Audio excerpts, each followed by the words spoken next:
Chapter 7 કણોના તંત્ર અને ચાક ગતિ. એમાં દ્રઢ પદાર્થનું સંતુલનમાં આપણે સ્થાનાંતરીય સંતુલન એટલે કે રેખીય સંતુલન અને ચાક ગતિય સંતુલન કેવી રીતે હોય છે એની ચર્ચા કરી લીધી હતી. હવે આપણે શું જોઈશું? આંશિક સંતુલન. આંશિક સંતુલનમાં શું થશે કે ક્યારેક કોઈ પદાર્થ છે એ આંશિક સંતુલનમાં હોઈ શકે. એનો મતલબ એવો કે તે રેખીય સંતુલનમાં હોય પણ ચાક ગતિય સંતુલનમાં નહીં હોય, અને જો તે પદાર્થ ચાક ગતિય સંતુલનમાં હશે તો તે રેખીય સંતુલનમાં ન હોઈ શકે. પડી ખબર? આંશિક સંતુલન રેખીયમાં હોય તો ચાક ગતિમાં નહીં હોય, અને ચાક ગતિમાં હશે તો રેખીય સંતુલનમાં નહીં હોય. અને આ પ્રકારના જે સંતુલન છે એને શું કહેવાશે કે તે પદાર્થનું આંશિક સંતુલન છે તેવું કહેવામાં આવે છે. તો હવે સૌથી પહેલા એની વ્યાખ્યા જે છે આંશિક સંતુલનની તે જ લખી લઈએ. તો ક્યારેક પદાર્થમાં આંશિક સંતુલન, ક્યારેક પદાર્થમાં આંશિક સંતુલન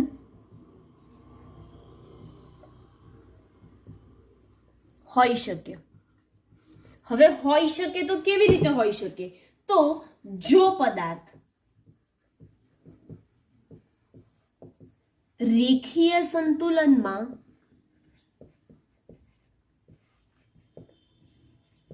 હોય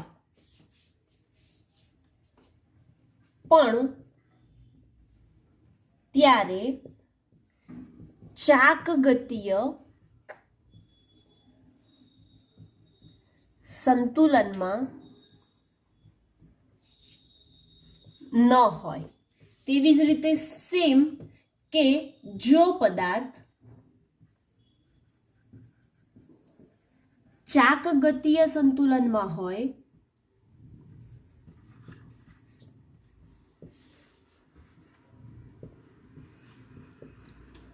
તો રેખીય સંતુલનમાં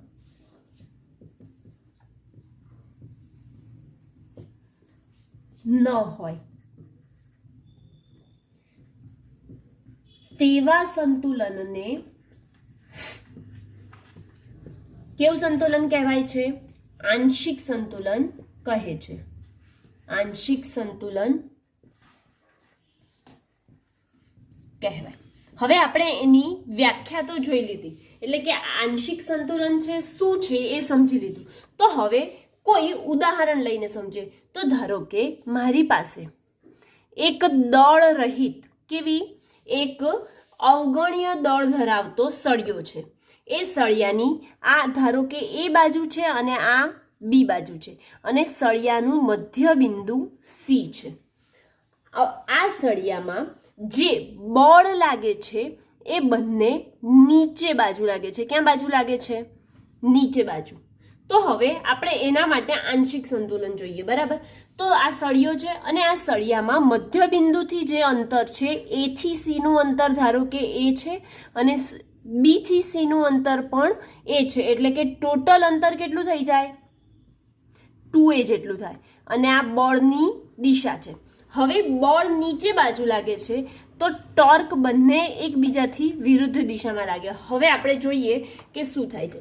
તો એક અવગણ્ય દળનો સળિયો AB છે. હવે એ જે સળિયા છે એના બે મુક્ત છેડા પર સમાન મૂલ્યના બે સમાંતર બળો આકૃતિમાં દર્શાવેલા છે. હવે એ આકૃતિ પરથી AB સળિયો છે મધ્ય બિંદુ સી છે.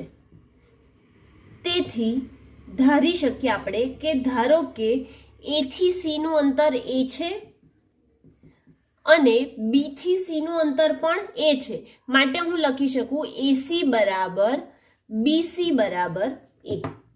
સૌથી પહેલા શું લીધું ફરીથી જોઈ લઈએ કે એક અવગણ્ય દળનો AB સળિયો છે. એ સળિયાના બે છેડા મુક્ત છે. એ બે છેડાને સમાંતર અને સમાન મૂલ્યના બળો આકૃતિમાં દર્શાવ્યા મુજબ લાગે છે. તો હવે એ અને બી પર બળની ચાક માત્રા અથવા તો ટોર્કનું મૂલ્ય કેટલું થઈ જશે? તો એનામાં જે સ્થાનાંતર થયું ગુણ્યા એફ જેટલું થાય, એટલે કે ટોર્ક કેવી રીતે લઈએ છીએ આપણે? Tau is equal to r cross F લઈએ છીએ ને, કે સ્થાનાંતર ગુણ્યા બળ. હમણાં અહીંયા દિશા બતાવી નથી, પરંતુ એની દિશા હોય, બરાબર. તો એ અને બી નું ટોર્કનું મૂલ્ય એફ જેટલું થાય છે, અને એ મૂલ્ય કેવું થાય છે? સમાન થાય છે, બરાબર. તો અહીંયા લખી શકીએ કે એ અને બી નું મૂલ્ય એ અને બી પર ટોર્કનું મૂલ્ય એ એફ જેટલું થાય છે. કેમ કે આપણે આર ની જગ્યાએ અહીંયા અંતર શું છે? એ છે, માટે એ લીધું. પરંતુ દિશા પરસ્પર કેવી છે? પરંતુ દિશા પરસ્પર વિરુદ્ધ છે, આકૃતિમાં દર્શાવ્યા મુજબ.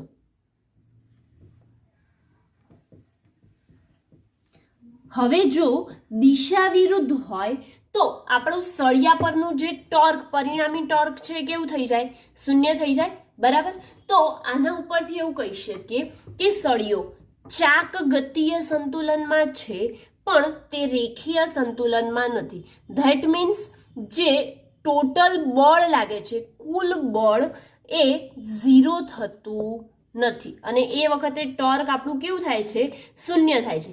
સેમ આવી જ રીતે ધારો કે મારી પાસે આ જ સળિયો છે એ બી, અવગણ્ય દળનો સળિયો છે.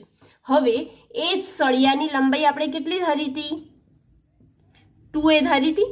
તો એ સળિયાની લંબાઈ 2a છે, અને તેનું કોઈ મધ્ય બિંદુ C છે. હવે આ જો C બિંદુ છે, તો મધ્ય બિંદુથી A થી C વચ્ચેનું અંતર a છે, અને B થી C વચ્ચેનું અંતર પણ કેટલું છે? એ છે. હવે આપણે આવ્યા બળની વાત કરીએ તો અવગણ્ય દળવાળા સળિયા પર એબીના બે મુક્ત છેડા પર સમાન મૂલ્યના અને પરસ્પર વિરુદ્ધ દિશામાંના જો બળ લગાડવામાં આવે તો, આમાં પહેલા કિસ્સામાં શું કર્યું? સમાન દિશામાં લગાવ્યા. બીજા કિસ્સામાં શું કરીએ કે સમાન મૂલ્ય, એટલે કે મૂલ્ય સમાન પરંતુ દિશા કેવી? વિરુદ્ધ. તો એક નીચે લાગ્યું અને એક ઉપર લાગે. તો હવે એનામાં ટોર્ક કઈ રીતે થશે? એકમાં વિષમઘડી દિશામાં જશે, તો આ બાજુ ટોર્ક કઈ દિશામાં જશે? સમઘડી દિશામાં જશે. તો આના ઉપરથી લખી શકીએ કે આકૃતિ પરથી ધારો કે AC બરાબર BC બરાબર શું છે? આપણી પાસે A છે. તેથી આ સળિયા પર બંનેના ટોર્ક એક જ દિશામાં છે, પરંતુ એ બંનેની દિશા કેવી છે? ટોર્ક જે છે એક જ દિશામાં છે, વિષમઘડી દિશામાં ફરે છે, પરંતુ બળની દિશા, એટલે કે જે બળ લાગે છે એમની દિશા એકબીજાથી વિરુદ્ધ છે. માટે કહી શકીએ કે ટોર્ક શૂન્ય થતું નથી, પરંતુ જે બળ લાગે છે એ કેવું થાય છે? શૂન્ય થાય છે, કેમ કે બંનેની દિશા પરસ્પર વિરુદ્ધ છે. માટે પરિણામી મળતું બળ એ કેવું થાય છે? શૂન્ય. તો આપણે અહીં લખી કાઢીએ કે આ સળિયા પર બંને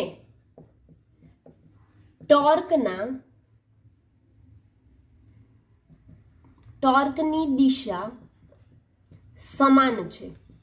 અને એવું લખવું હોય તો પણ લખી શકો કે ટોર્કની દિશા વિષમઘડી દિશામાં છે. બંને ટોર્કની દિશા વિષમઘડી દિશામાં છે, એટલે કે ચાક ગતિ શું કરે છે? ઉત્પન્ન કરે છે.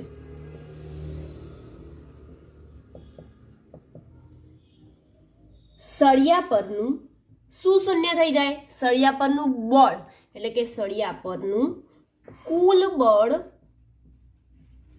F બરાબર 0 હોવાથી તે રેખીય સંતુલન, અથવા તો લખી શકો સ્થાનાંતરીય સંતુલન, રેખીય સંતુલનમાં છે.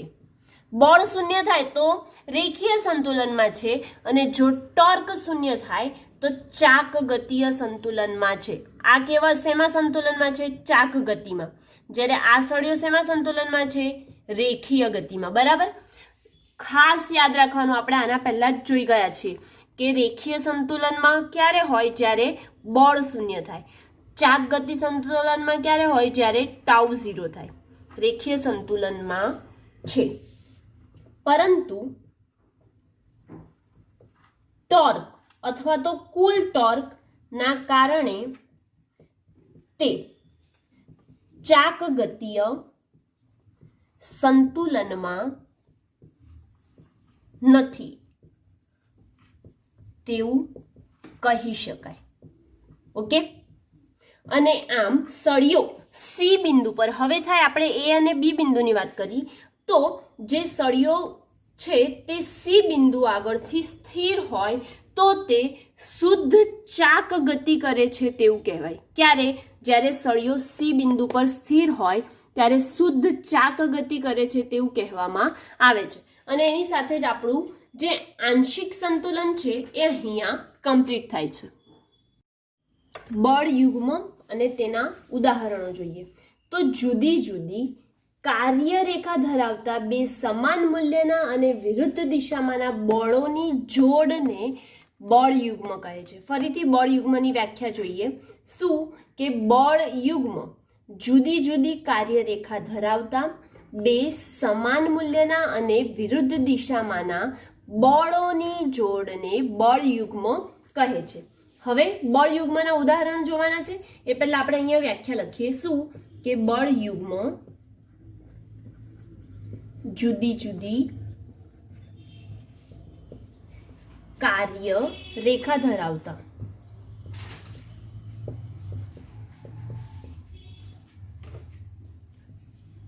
બે સમાન મૂલ્યના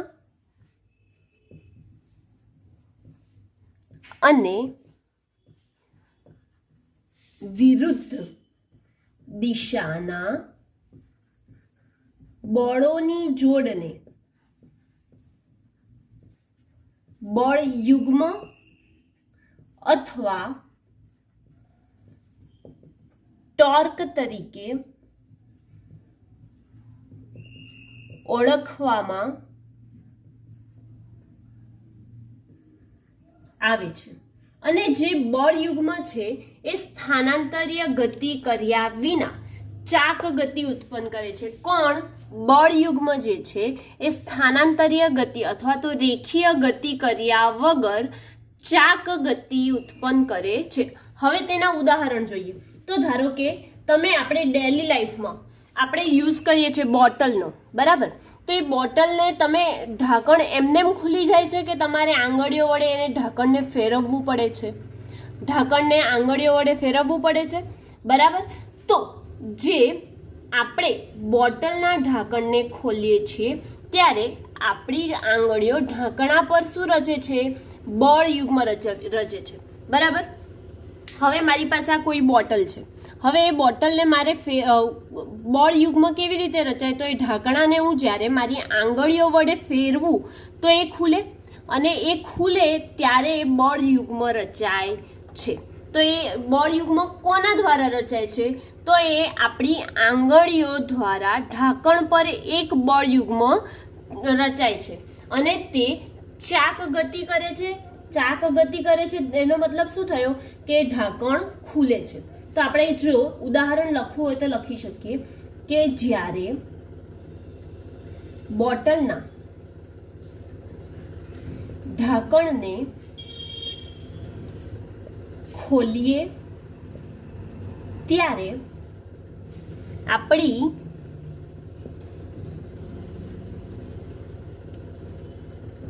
આંગળીઓ દ્વારા ઢાંકણા પર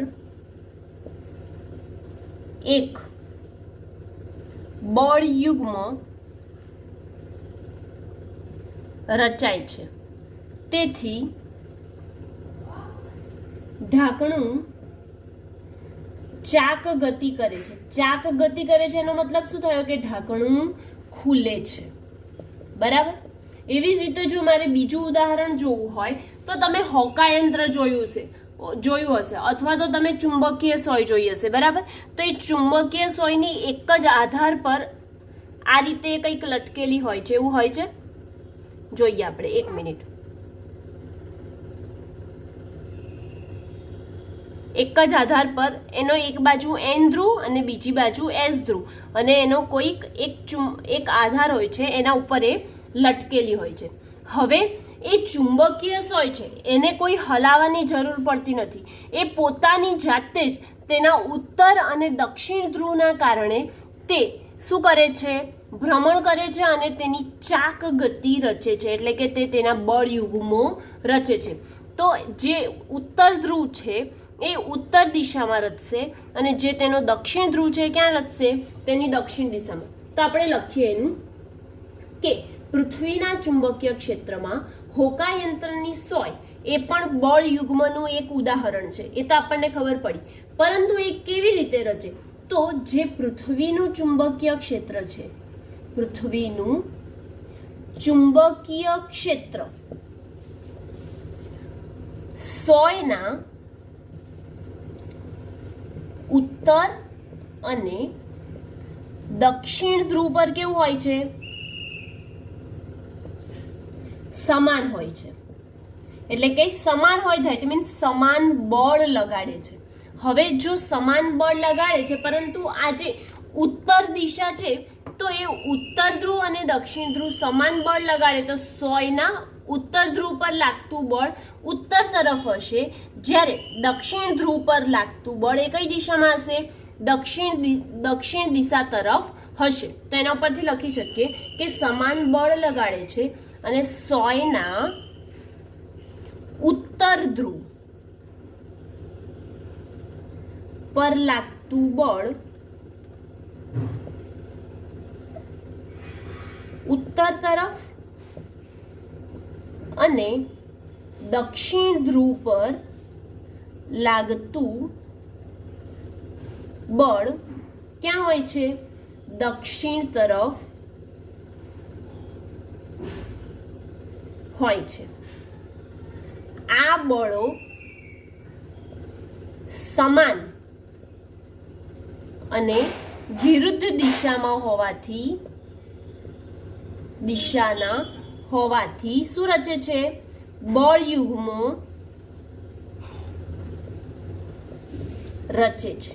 ઓકે, તો આ બળ યુગ્મના 2 ઉદાહરણ મળ્યા. કયા 2? તો એક તો આપણે કહી શકીએ કે ચુંબકીય ક્ષેત્રમાં હોકાયંત્રની સોય દ્વારા રચાતું બળ યુગ્મ અને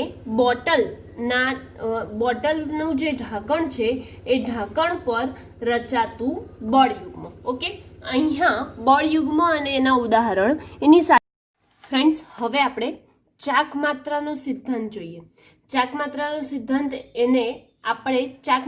સિદ્ધાંત એ રીતે પણ પૂછાઈ શકે, અથવા તો બીજો પ્રશ્ન એનામાં જ પૂછાઈ શકે કે આદર્શ ઉચ્ચાલનની રચના કાર્ય સમજાવીને બળની ચાક માત્રાનો સિદ્ધાંત સમજાવો. તો પણ આ જ પ્રશ્ન લખવાનો. તો સૌથી પહેલા આપણે જેવી રીતે પેલો સળિયો જોયો હતો ને આગળ આંશિક સંતુલનમાં, તેવી જ રીતે મારી પાસે આદર્શ ઉચ્ચાલન તરીકે એક અવગણ્ય દળ ધરાવતો સળિયો છે. બરાબર? તો એ ધારો કે અવગણ્ય દળ ધરાવતો સળિયો મારી પાસે AB સળિયો છે. બરાબર? હવે એ અવગણ્ય દળ ધરાવતા સળિયાને તેની લંબાઈ પરના કોઈ એક બિંદુએ, આ ધારો કે એની લંબાઈ છે, બરાબર, આખી, તો એના લંબાઈના કોઈ પણ એક બિંદુએ લટકાવવામાં આવે છે. તો હવે એને લટકાવવામાં આવે એટલે કે એને તો ટેકો આપવો પડશે. બરાબર? તો એને લટકાવવામાં આવે છે.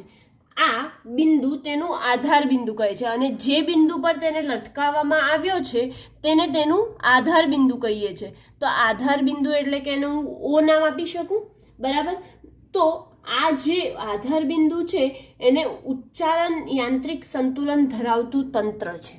આ જે આખું તંત્ર બન્યું એ કયું બન્યું? તો ઉચ્ચાલન યાંત્રિક સંતુલન ધરાવતું એક તંત્ર બને છે. હવે જો આકૃતિમાં દર્શાવ્યા પ્રમાણે આધાર બિંદુ O થી D1 અને D2 અંતરે સળિયાના બંને છેડે અનુક્રમે F1 અને F2 બળો સળિયાને લંબ રૂપે લાગે છે. સળિયો કેમ છે? આડો છે, તો એને લંબ રૂપે એટલે કેવું લાગશે? ઊભું બળ લાગશે. તો આ રીતે F1 અને F2 બળ લાગે છે.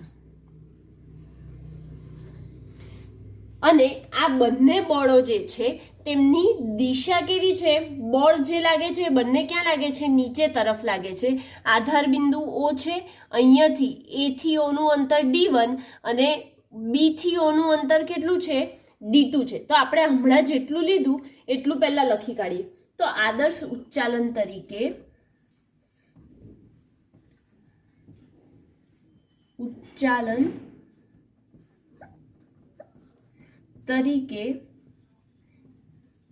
એક અવગણ્ય દળ ધરાવતો સળિયાને તેની લંબાઈના કોઈ એક બિંદુએથી લટકાવેલ છે. આ બિંદુને શું કહેવાય છે? આધાર બિંદુ. તો આ બિંદુને આધાર બિંદુ કહે છે. હવે આપણે આને આધાર બિંદુ કીધું તો આ જ ઉચ્ચાલન એટલે કે આપણે જે સી શો રમીએ છીએ ને, બરાબર, કદાચ બગીચામાં ગયા હોઈએ તો આપણે જોયું હશે કે વચ્ચે એક જગ્યાએ આધાર હોય અને એના ઉપર આ રીતે કંઈક પાઇપ લટકાવેલી હોય અને અહીંયા એક બાજુ એક જણ બેસે અને અહીં બીજી બાજુ બીજો બેસે, એટલે કે શીશો પર આપણે જે મુવમેન્ટ કરીએ છીએ ને એ ઉચ્ચાલન, બરાબર. તો આધાર બિંદુ કહે છે અને ઉચ્ચાલન યાંત્રિક સંતુલન ધરાવતું તંત્ર છે. એટલે કે આપણે આ ઉચ્ચાલન જેવું જ બનાવ્યું ને, તો ઉચ્ચાલન એ યાંત્રિક સંતુલન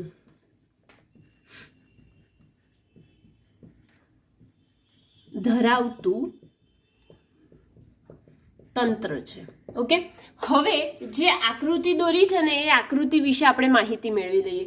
તો હું આકૃતિ જે દોરી છે એના વિશે હું અહીંયા લખતી નથી. તમારે જો નોટ ડાઉન કરવું હોય તો હું બોલું એમ તમે લખતા જજો.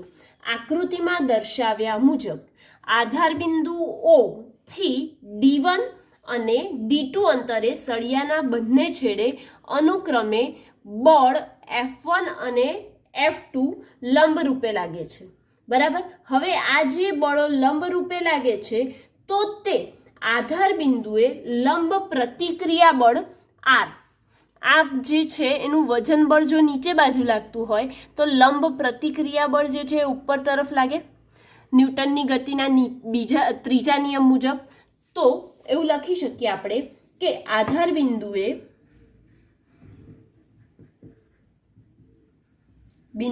એ લંબ પ્રતિક્રિયા બળ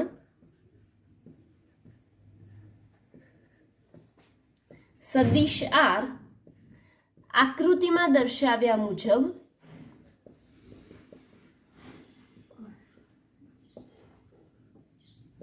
F1 અને F2 ની વિરુદ્ધ દિશા છે. F1 અને F2 ક્યાં લાગે છે? જે સળિયો છે એને લંબ રૂપે નીચે તરફ લાગે છે, જ્યારે R છે એટલે કે તેનો લંબ પ્રતિક્રિયા બળ તેની ઉપર સાઈડ લાગે છે. એટલે કે F1 અને F2 ને વિરુદ્ધ દિશામાં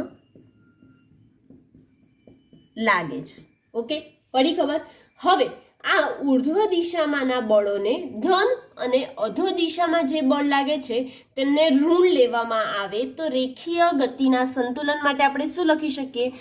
ફરીથી બોલું છું, ઉર્ધ્વ દિશામાં જે બળ લાગે છે તેમને ધન લઈએ અને નીચે બાજુ લાગે છે એ બળને કેવા લઈએ? ઋણ લઈએ. તો આપણે એના ઉપરથી રેખીય સંતુલન માટે શું લખી શકીએ? રેખીય ગતિનું સંતુલન માટે આપણે લખી શકીએ કે R ઉર્ધ્વ દિશામાં ધન અને નીચેની દિશામાં ઋણ, એટલે કે -F1 અને -F2 બરાબર 0, બરાબર ને? હવે જો -F1 અને -F2 છે એને બરાબરથી જમણી બાજુ લઈ જાઉં, આ બરાબરની ડાબી બાજુ છે તો બરાબરની જમણી બાજુ લઈ જાઉં તો શું થઈ જશે? તેથી R બરાબર શું થઈ જશે? F1 + F2 થશે. ઓકે ને. હવે આના ઉપરથી શું ખબર પડે કે ઉચ્ચાલનમાં જેને ઉચકવાનું હોય, આ ધ્યાન રાખવા જેવું છે કે ઉચ્ચાલનમાં જેને ઉચકવાનું હોય તેને ભાર કહે છે અને તે F1 છે. જેને ઉચકવાનું હોય, જે વજન ઉચકે એને ભાર કહે છે અને જે વજન ઉચકે અહીંયા કોણ છે? F1 છે, માટે એને F1 છે. તથા આધાર બિંદુ O થી ભારને લટકાવેલ અંતર કેટલું છે? D1 છે. તો એને ભાર ભુજા કહે છે. આ જે છે એ ભાર ભુજા અને આ શું છે? ભાર. એવી જ રીતે આ બાજુ જો આને લટકાવેલું છે એને શું કહેવાશે? પ્રયાસ કહેવાશે અને જે D2 છે એને શું કહેવાશે? પ્રયાસ ભુજા કહેવાશે. તો જો આપણે લખવું હોય તો લખી શકીએ કે ઉચ્ચાલનમાં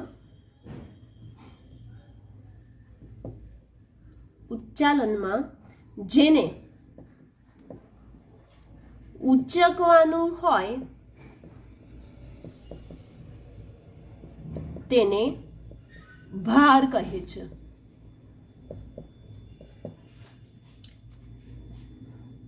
અને તે કોણ છે? F1 છે. આપણું F1 જોવાય છે ને, એટલે કે અને તે F1 છે. તથા આધાર બિંદુ કયો છે? આધાર બિંદુ આપણે ધાર્યો હતો ને, આધાર બિંદુ O. આધાર બિંદુ O થી ભારને લટકાવેલ અંતર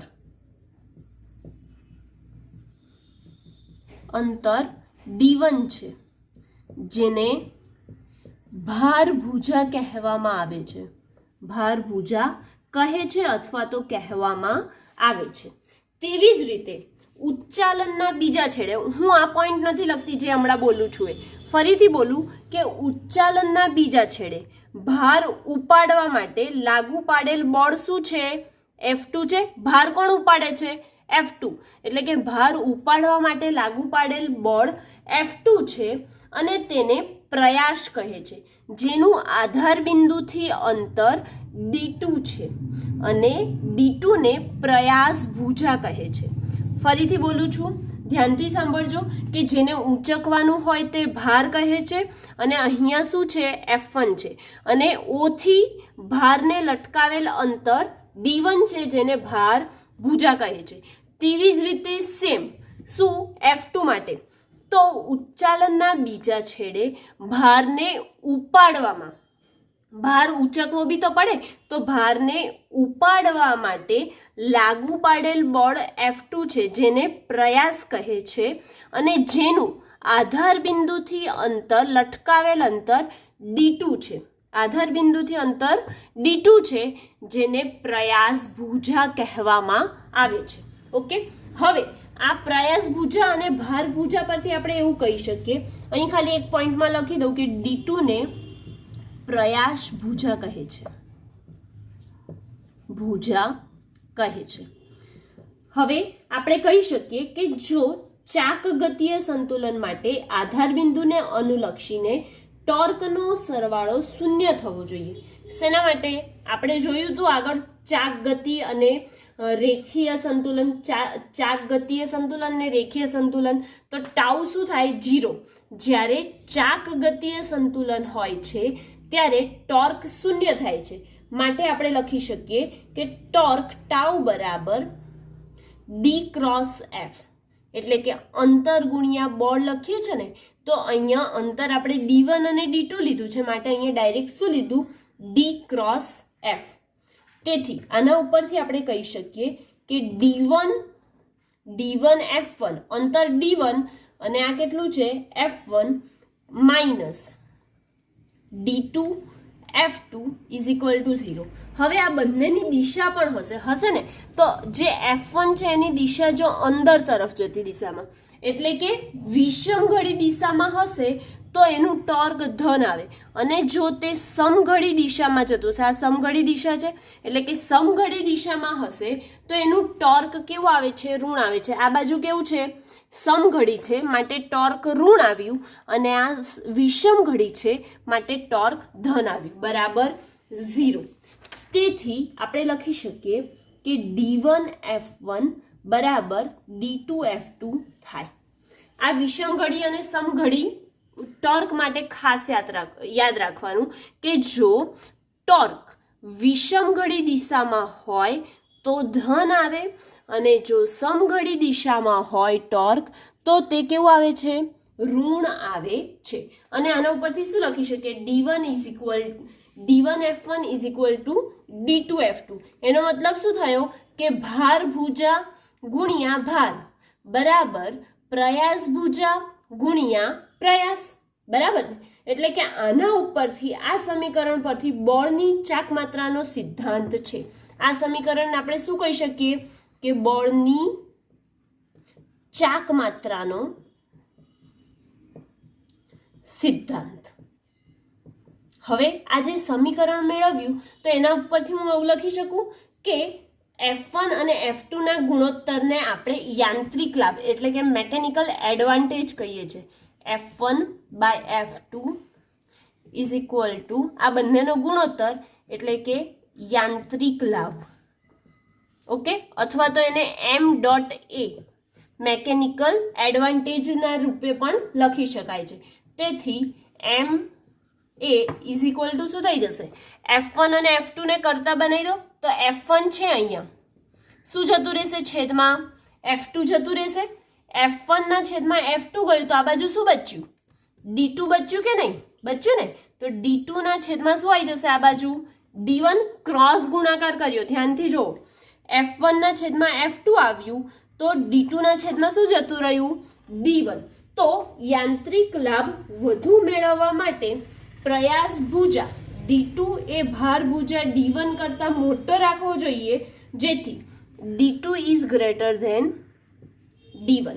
ફરીથી બોલું, યાંત્રિક લાભ જો આપણને વધુ જોઈતો હોય તો પ્રયાસ ભુજાને ભાર ભુજા કરતા મોટો રાખવામાં આવે છે, જેથી ઓછા પ્રયાસથી વધુ ભાર ઉંચકી શકાય. જો F1 અને F2 બળો ઉચ્ચાલન સળિયાને લંબ રૂપે ન હોય, આપણે કેવા લીધા હતા? લંબ રૂપે લીધા હતા. પરંતુ જો F1 અને F2 ઉચ્ચાલન સળિયાને લંબ રૂપે ન હોય તો પણ કોઈ કોણે લાગતા હોય તો બળની ચાકમાત્રાનો સિદ્ધાંત લાગુ પાડી શકાય છે. જો લંબ રૂપે ના હોય ને વચ્ચે કોઈ ખૂણો બનાવીને પણ હોય તો પણ આપણે તે બળના ઉપયોગ કરીને શું મેળવી શકીએ છીએ? ચાકમાત્રાનો સિદ્ધાંત મેળવી શકીએ છીએ. ઓકે, આમ અહીંયા ચાકમાત્રાનો સિદ્ધાંત કમ્પ્લીટ થાય છે.